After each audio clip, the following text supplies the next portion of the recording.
Hey, it's Phil from Habit Bootcamps, and today I'm going to answer one of the most asked questions about habits. How long does it take to form a habit?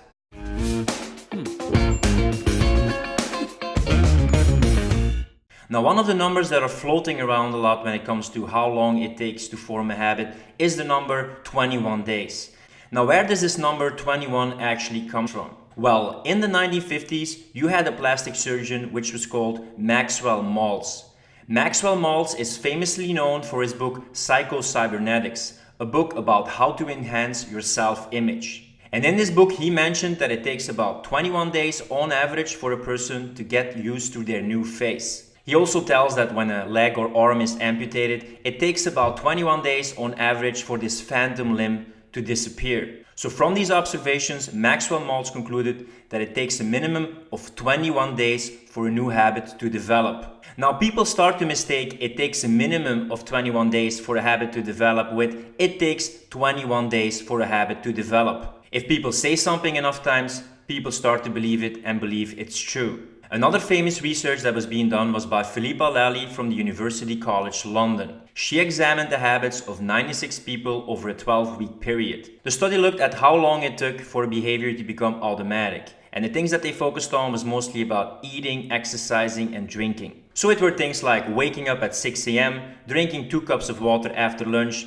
and doing 50 push-ups after waking up. Each person did this behavior for 12 weeks and reported if they did the behavior and if the behavior started feeling automatic. They only were allowed to track one routine during the study. The researchers did the math and found out that on average it took 66 days to form a habit. But the study did acknowledge that to truly form a habit, which means without resistance or second thought, varied greatly. Of course, it were only 96 participants and the numbers were self-reported. So there is some errors in the statistics possible. But you have to realize that 66 was the average. It varied from 18 days to 254 days to form a habit. So that means it varied from 3 weeks to 8 months. So this is where these myths of 21 days and 66 days are actually coming from. One is from Maxwell Maltz, the other comes from a study with 96 participants in which the period to form a habit also varied greatly. Now you have to realize that not all habits are created equally. How long it takes to form a habit depends on 8 different aspects. Number 1, the difficulty of the new habit. Number 2, how easy it is to practice the new habit. Number 3, how happy and fulfilled this new habit makes us. Number 4, the complexity of the new habit. Number 5, how it fits into your life and your routines. Number 6, how frequent you practice it. Number 7, how consistent you practice it. And number 8, individual differences. New habits have a short half-life. You easily revert back to old ways of thinking and doing. You easily regress to your first long practiced behavior. New habits are last in and first out. The enemy of new habits is past behavior, ready to be activated when we lose focus. A new habit takes time to work its way into autopilot and become neurologically embedded. It will often take about 4 weeks to start feeling less awkward and 6 to 8 weeks to finally start feeling more natural. Of course, this is an average. There is no absolute rule. It depends on the habit, the person, and the circumstances.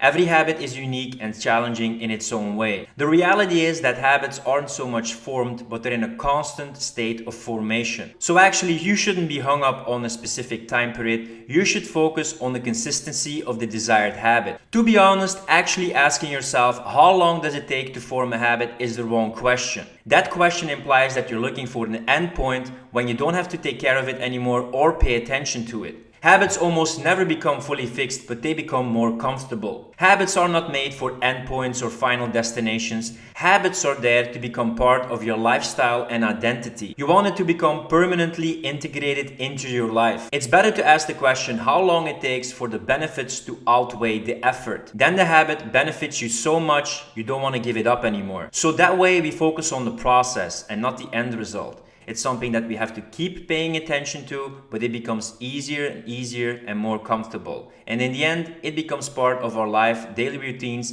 daily choices, daily decisions that we make. Because we know in the end, it's better for us. It's also important to note that before moving on to a new habit, you should make this new habit a part of your life, a part of your identity, and that it's well integrated. Else you can keep on stacking new habits before they're installed and before they're formed, and you can overwhelm and overload yourself. Never underestimate the pull of old bad habits. Bad habits die hard. So I hope this video helps to clarify some things about how long it takes to form a habit. It depends on the person, the circumstances, and the habit itself. But in the end, habits are about the small steps taken consistently. You do it and it becomes easier and easier, but never think that after a certain while they are automatic. So in the end, it's not about a specific end point when you don't have to take care of it anymore. You have to pay attention to it, but it becomes easier and easier and more comfortable and more comfortable. Installing habits is always the most difficult in the beginning. That's an uncomfortable stage that you just have to push through. Then the benefits will start outweighing the effort and you will not want to give up this beneficial habit. So I wish you all the best with forming new habits. Don't lose track of the good habits and keep on building those little successes day by day, week by week, and year by year.